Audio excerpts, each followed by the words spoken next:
সার্জিস হাসনাতের বিরুদ্ধে প্রতিবাদী জনতার লাঠি মিছিল বের করেছে এক বিশাল মাদারীপুরে। আমরা সেই অংশটা আপনাদেরকে একটু দেখাই, তাহলে আপনারা বুঝতে পারবেন সেই হাসনাত সার্জিস অর্থাৎ সমন্বয়কদের বিরুদ্ধে এবার বের হয়ে আসছে জনতা। বাসা থেকে বিভিন্ন জায়গায় বের হয়েছে অতীতেও, ঠিক তেমনি গতকালকে বের হয়েছে বঙ্গবন্ধুর জন্মদিন উপলক্ষে মাদারীপুরে এক বিশাল জনসভা লাঠি মিছিল।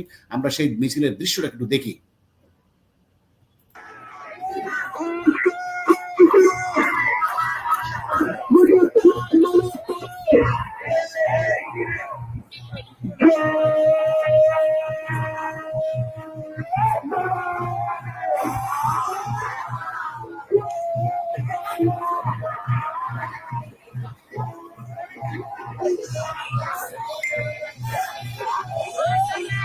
অর্থাৎ এত বড় মিছিল, এই মিছিলকে পুলিশ সেনাবাহিনীর পক্ষে ঠেকিয়ে রাখা সম্ভব নয়, কারণ ইতিমধ্যেই জনতা এতটাই বিতৃষ্ণ হয়ে পড়েছে এই সমন্বয়কদের উপরে, বিশেষ করে হাসনাত, সার্জিক, হান্নান মাসুদ, তাবাসসুম, এদের দুর্নীতি, লুটপাট, মানুষের উপর অমানবিক নির্যাতন, যার কারণে সাধারণ মানুষ এদের যন্ত্রণায় এখন অতিষ্ঠ।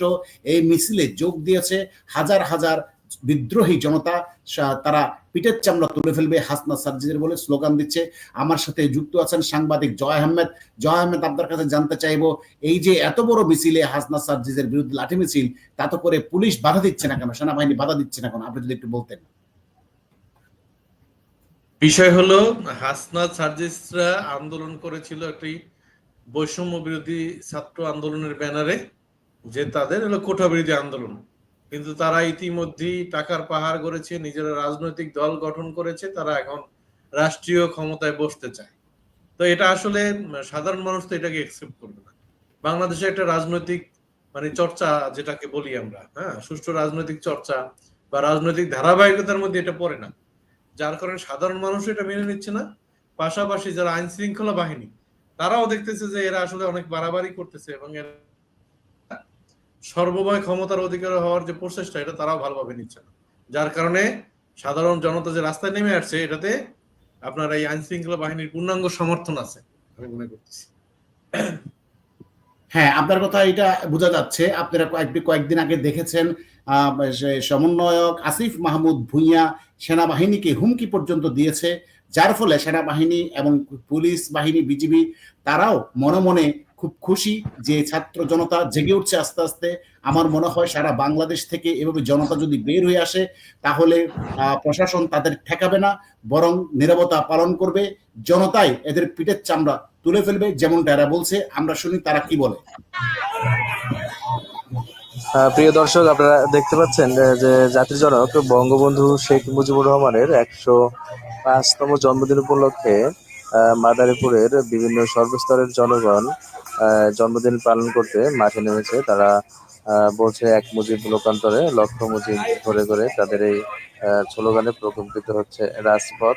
আপনারা দেখতে পাচ্ছেন যে রাজপথে হাজারো জনতার ঢল, মূলত এই বঙ্গবন্ধুর জন্ম। দেখেন জয় আহমেদ, কত বড় বিশাল মিছিল, শেষ হচ্ছে না এই মিছিলটা। এবং সাংবাদিক এখানে উল্লেখ করছে যে সর্বস্তরের জনতা, অর্থাৎ এখানে শুধু আওয়ামী লীগ বললে ভুল হবে। তিনি একটা কমেন্টস করেছেন সর্বস্তরের জনতা। আসলে কি ব্যাপারটা তাই? আপনি সাংবাদিক হিসেবে, আপনি সারা বাংলাদেশে আপনার বিচরণ, আপনি কি বলবেন বিষয়টাকে? দেশে যেভাবে মব জাস্টিস চলে এবং আইন শৃঙ্খলা বাহিনী যেভাবে তৎপর, যে আওয়ামী লীগ, ছাত্রলীগ, যুবলীগ রাস্তায় নামলেই তাদেরকে ধরে ফেলে, অ্যারেস্ট করে ফেলে। এটা যদি সাধারণ জনতা সম্পৃক্ত না হতো, এটা যদি জনতার ঢল না হতো, তাহলে তো ইতিমধ্যেই যদি ছাত্রলীগ, যুবলীগ এত বড় সমাবেশ হতো না এবং ইতিমধ্যেই গ্রেপ্তার হতো। আপনি দেখেন যে এই মিছিলে আপনার সাধারণ মানুষ সম্পৃক্ত হয়েছে। এখানে আপনার ধরেন রিক্সা চালক, শ্রমিক, সাধারণ জনতা, শিক্ষক, ছাত্র সবাই সম্পৃক্ত। যার কারণে এটা একটা সম্মিলিত একটা মুভমেন্ট, যার কারণে এখানে প্রশাসন কিছু করতে পারে না তাদের বিরুদ্ধে।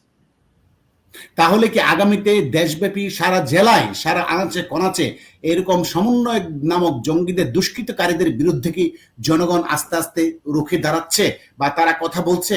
আপনার অভিজ্ঞতাটা একটু যদি শেয়ার করতেন। অবশ্যই, কারণ আপনি দেখেন যে ইতিমধ্যেই সারা বাংলাদেশে যে পরিমাণ ধর্ষণের ঘটনা ঘটছে এই রমজান মাসেও, সেখানে আপনার এরা ছাত্রলীগের নিষিদ্ধ করার ইস্যুতে বা অন্যান্য ইস্যুতে তারা যেভাবে তৎপর ছিল, শাহবাগীদের বিরুদ্ধে তারাই করছে। অথচ ধর্ষণের বিরুদ্ধে তারা কিন্তু আলাদা কোনো কর্মসূচি এখনো করতে পারে না। তার মানে সাধারণ মানুষ যা চায়, হ্যাঁ, সেটার কোনো প্রতিফলন তাদের মধ্যে নেই। তারা লুটপাট এবং রাষ্ট্র ক্ষমতায় যাওয়ার পায় তারা করতেছে। তো এই কারণে সারা বাংলাদেশের সাধারণ মানুষই আগামী দিনে রাস্তায় নেমে আসবে খুব অল্প সময়ের মধ্যেই। এবং আমার মনে হয় কি, এখন রমজান মাস, আপনি দেখবেন যে ঈদের পরে সমস্ত সাধারণ মানুষ রাস্তায় নেমে আসবে এদেরকে ঠেকানোর জন্য, এই তথাকথিত সমন্বয়কদের অত্যাচার থামানোর জন্য। আরেকটা বিষয় আপনি যেটা বলেছিলেন, ধর্ষণের বিরুদ্ধে শাহবাগে একটা সাধারণ প্রতিবাদী জনতা সমাবেশ করতে চেষ্টা করেছিল, সমাবেশের ঘোষণা দিয়েছিল, কিন্তু সমন্বয়করা অর্থাৎ ইউনূস সেখানে আর্মি, সেনাবাহিনী, বিজিবি, পুলিশ নামিয়ে হাজার হাজার সেই ধর্ষণের বিরুদ্ধে প্রতিবাদটা পর্যন্ত করতে দেয়নি। তার মানে এদেশে কি ধর্ষণের বিরুদ্ধে কোনো প্রতিবাদ করার সুযোগ নাই, নাকি তারা সমন্বয়কদের ইন্ধনে, ইউনূসের ইন্ধনে, ইউনূসের মিলিশিয়া বাহিনী সারা দেশে এইসব অপতৎপরতা ধর্ষণ করে যাচ্ছে বলে আপনি মনে করেন? আপনার কুমিল্লাতে আপনার হলো বোরকা পরিহিত অবস্থায় আপনার নারীরা রাস্তায় ধর্ষণের বিচারের দাবিতে মানববন্ধন করতেছিল। সেইখানে আপনার মনে করেন যে এই তৌহিদি জনতা নামে আপনার মনে করেন হিজবুত তাহরীর লোকজন সেখানে আক্রমণ করছে, মহিলাদের গায়ে হাত দিছে। আপনারা আমার মনে হয় আপনি সেই ভিডিওটা দেখেছেন ইতিপূর্বে। তো এর থেকে কি মিন করে যে আপনার তাদের এই ধর্ষণের উপরে পূর্ণাঙ্গ সমর্থন, ধর্ষণকারীদের পক্ষে তারা কাজ করতেছে। হ্যাঁ, আপনি যথার্থই বলেছেন। ধন্যবাদ প্রিয় দর্শক। আমরাও চাই আপনারাও রাস্তায় নেমে আসুন। ধর্ষণের বিরুদ্ধে অন্যায় অবিচার, সমন্বয়কদের অত্যাচারে দেশে আর থাকা যাচ্ছে না, মানুষ থাকতে পারছে না, অতিষ্ঠ হয়ে গেছে। আপনারা রুখে দাঁড়ান। একবার রুখে দাঁড়ালেই সবকিছু শেষ হয়ে যাবে। ধন্যবাদ সবাইকে।